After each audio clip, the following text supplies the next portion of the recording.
want to bring in a special guest that needs no introduction.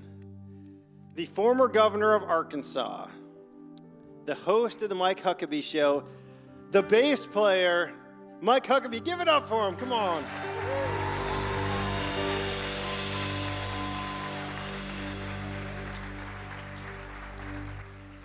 All right, so I want you to know that as we're talking about this morning, that Governor Huckabee said, let's play a song that lets them know that God is king. And we're going to kick it off this morning, and we're going to play Victory in Jesus. So clap your hands, sing along.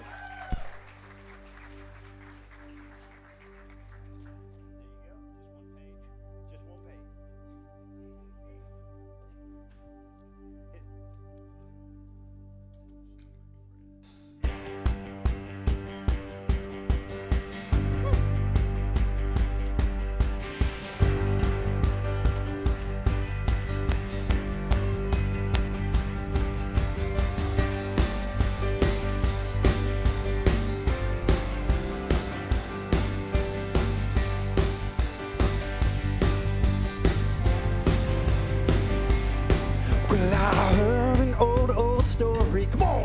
Oh, a Savior came from glory, gave his life on Calvary to save a wretch like me. I heard about his rolling of his precious blood atonement, and I repented of my sins and lost the victory. Victory in Jesus, my Savior.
Mike Huckabee. Woo!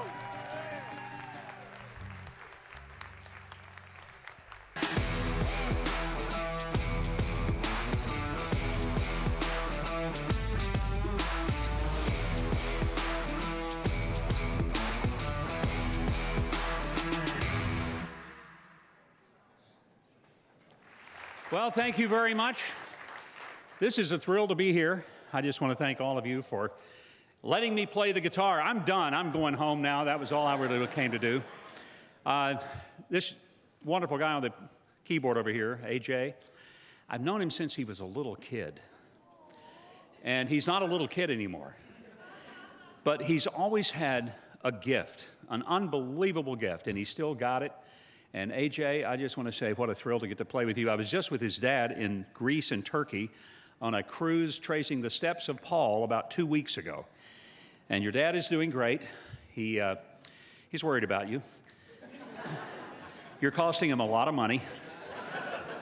And he's not real happy about that, but he's going to be okay. Hey, just to be at the Freedom Center today is an honor for me. I know sometimes the speeches I'm giving these days are a little different because it used to be I'd come and they say, he was the former governor of Arkansas, he was a presidential candidate. They'd go all through this biographical stuff. These days, I don't get that. Most of the time I go somewhere and they say, ladies and gentlemen, please welcome Sarah's dad. And that's it, that's all I get. Which is fine. The truth is, no parent is ever jealous of his or her child's success. And it looks like my daughter is going to be the next governor of Arkansas, which I find to be wonderful. So, people are asking me, what is your role in the campaign? I tell them, I have been named a senior advisor. Now, let me explain what that means. I'm a senior citizen, and I'm babysitting her kids most of the time, and I advise them when they have to go to bed. That's senior advisor. That's what I do. People ask me, you know, your daughter can be real tough. Where'd she get that? I say, have you ever met her mother? I never say when her mother is around, but that's the truth. The truth is she's the youngest of 3 children. She had 2 older brothers who were incredibly mean to her when she was little. And when she was about 2, they superglued her fingers together. That required a trip to the emergency room that night. And those 2 boys almost needed their own emergency room visit from that. And then later they fed her a big glass of mud and told her it was a chocolate milkshake. They were really rude and mean. But it toughened her up, and she learned at an early age she's got to stand and fight for herself. So when she was at the White House and doing the briefings, and she would go in and face that angry mob of goons, people would say, does it make you nervous when you see your daughter going in there? I said, boy, it sure does, but not for her. I think she's going to go in there and maybe twist Jim Acosta's tail into a knot before it's all over. But we're living in a pretty brutal time for people who are both conservative and Christian. I happen to be both. And unapologetically, I'm both of those things. And yet I find that there is a disconnect in this country between what that means to our heritage and what a lot of people think is our future. I'm not a pessimist about America. I know a lot of people are. We're looking at things today that we never thought we would see. A friend of mine in California sent me a picture of his trip to the gas station. Gasoline, regular gas in California, $7 a gallon. I mean, you got to admit, we never thought we would have fuel prices like that. But then we never thought some of the decisions that would be made. I'm not here today to be overtly political. No, I really have to be careful. It's a 501c3, so I'm not going to advocate for the election of defeat or anyone.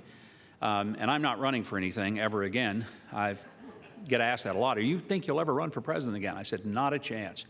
Greater likelihood I will have transgender surgery than that I will ever run for anything again. I'm simply done. Some of you will be running, and I will help you. But it's not because I'm pessimistic about the country. I'm actually rather optimistic. Through my lifetime, I've seen the pendulum swing back and forth, and sometimes we get off course. But there's also some encouraging signs of us getting back on course. Right here in Virginia, what we saw a little over a week ago, pretty good stuff.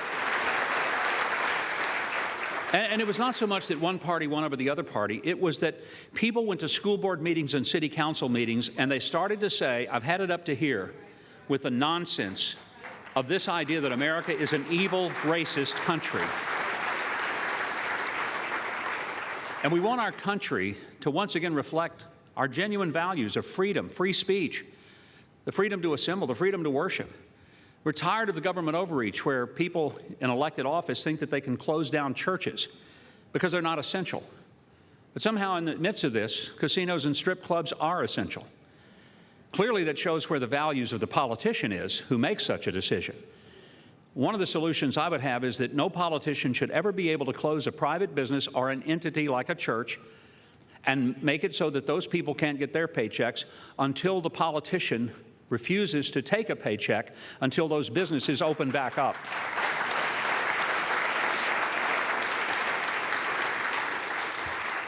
This last week, one of the most disgusting things I have ever seen in this country was revealed, and that is the plan that we would pay illegal immigrants up to $450,000 per child because of a temporary separation from their families.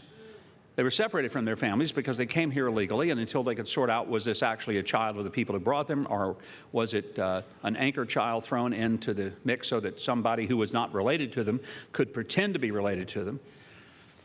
All that notwithstanding, first the president denied that such a plan existed. He called it a garbage report.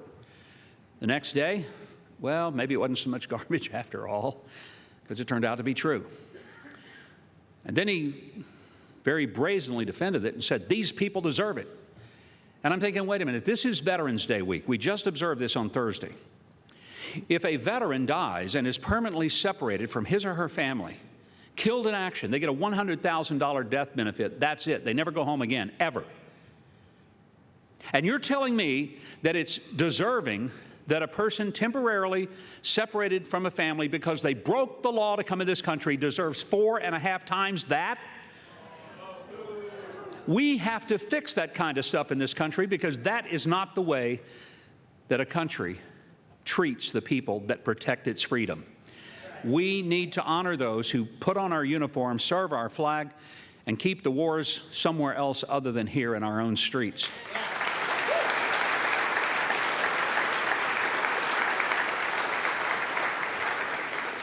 The real battles in our country today are not the ones that most people think that we're having. They look at everything horizontally, and they think that the battles are left versus the right, Democrats versus the Republicans, the liberals versus the conservatives, and it really isn't. There has been a time when we've had the horizontal battles, and politics is definitely a horizontal sport for the most part. But today, the fight in America is not just horizontal. It can't be.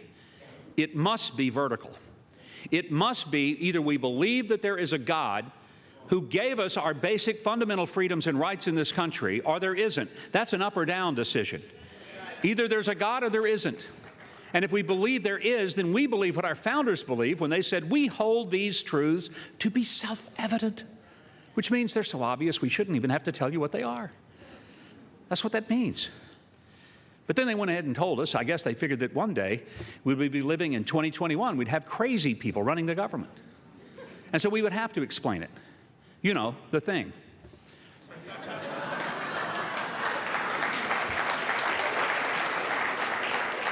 Only the political science majors really got that part of it right there. We hold these truths to be self-evident, that all men are created equal and are endowed, not by their government, but are endowed by their Creator with certain unalienable rights. Among these, life, liberty, and the pursuit of happiness. Our founders understood that our basic rights don't come from our social contract called the government. And as important as our Constitution is, and it's critically important, it is the document that binds us together and gives us our authority. But it's based on the notion of the Declaration of Independence that says that our fundamental rights, the right of equality, which was revolutionary in 1776 when it was penned, I mean, truly revolutionary. It did start, in fact, a revolution. The notion that we're equal. Not the same, just equal. Big difference. Sameness is boring. Equality is invigorating and liberating. Because Equality simply means that there is no such thing as a person who lacks intrinsic worth and value. There's no such thing as a disposable person. There's no such thing as an expendable person. There's no such thing as a person who does not have basic intrinsic worth, because their worth comes from God. It does not come from how much land they own, what their last name is, who their father was, how closely they are connected to power. The mothership of England, that's the way worth was determined. How much land have you got? What's your last name? What kind of job have you got? And so the old mother country of England, that's how people judged a person's sense of worth. Royalty, serfdom. Our founders, many of whom came from aristocracy, rejected the notion that they were somehow better than other people. And they actually did something incredibly bold, divinely inspired, if I may say. They recognized that we're all created equal. And the creation process was by the Creator. Folks, that's who we are as a country. Hey, we've gotten it wrong a lot of times in the course of our society. But more often than not, we've got it right, and we have moved toward a more perfect union. Not that we are a perfect union, never have been, probably never will be, but we've certainly moved dramatically to a place greater than any other country in the history of mankind has ever moved, and the prosperity and the extraordinary life that people live in America is unlike any that's ever been lived. Poverty in America looks better than wealth in 90% of the rest of the world. And you know, when people talk about how oppressed they think they are, I'm thinking about, well, let me know where you would like to relocate. We would love to let you go and experience that country that you think is superior to ours. You know, I always think it's interesting, after any election in which conservatives win, all the people in Hollywood say, I'm leaving. You know what? They never go. What's up with that? If it is so bad, explain to me. If this country is really racist, if this country is really bad and evil, and if it's steeped in systemic racism and hatred, then help me understand why there is a long line of people trying to break into this country, but there is no line of people trying to get out. Why is that?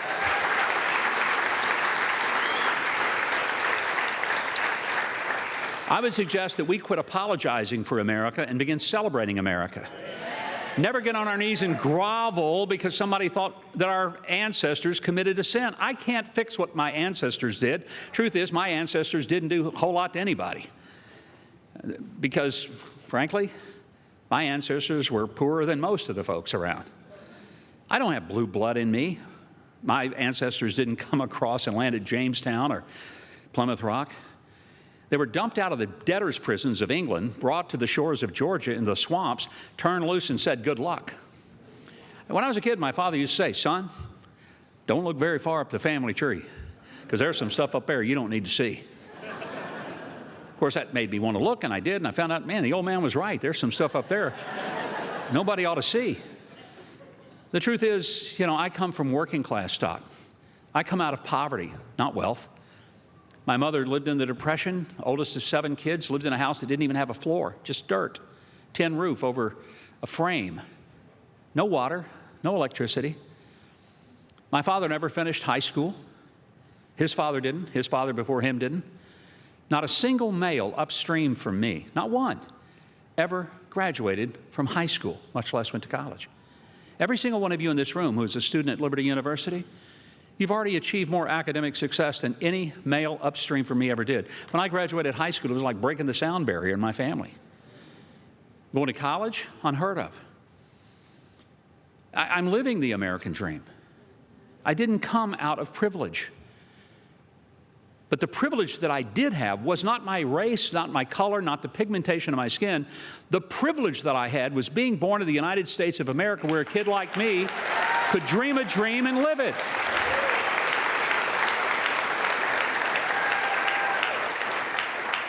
Now, I come from the South, and many of you do, so I realize many of you don't. And I feel sorry for you if you don't. Because there's a certain thing about the South that I love, and one of the things I love is that there is a gentility that we kind of grew up with in the South that I find endearing. But I also want to warn you, those of you who are from northern states, don't misunderstand what a Southerner is saying, especially a Southern lady. When I see my daughter at the White House and she'd be answering a question, I'd always look at her eyes, and I could tell when what she was really saying were three words that when a Southern woman says them, they are not what you think they mean. Bless your heart. That is not a term of endearment, my friend. Bless your heart means you're about to be disemboweled right on the scene, and there's nothing you can do to stop it. And if a Southern woman ever says, "What did you say?" she's not asking you to repeat it. She's asking, are you good with Jesus, because you're about to meet him right now.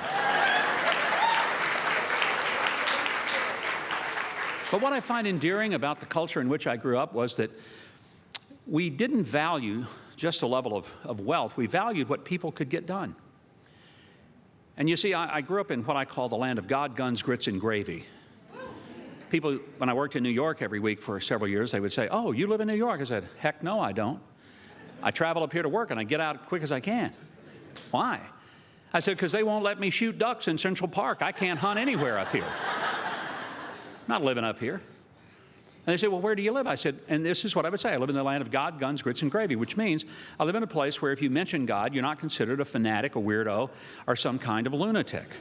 You can honestly go up to somebody and say, "I heard your aunt is sick and in the hospital. I'm praying for her." And people don't go, "Oh, no, oh." They understand what that means. People own guns. Not everybody, but they moved here from somewhere, so everybody else does. You know what I'm saying? And if you went up to somebody and said, "Man, I just got a new Benelli Super Black Eagle 12 gauge. It's really an awesome weapon." Nobody says, "I'm going to call ATF on you." They just want to know what you paid for it. Grits, it's what's for dinner. And in the South, gravy is a beverage. So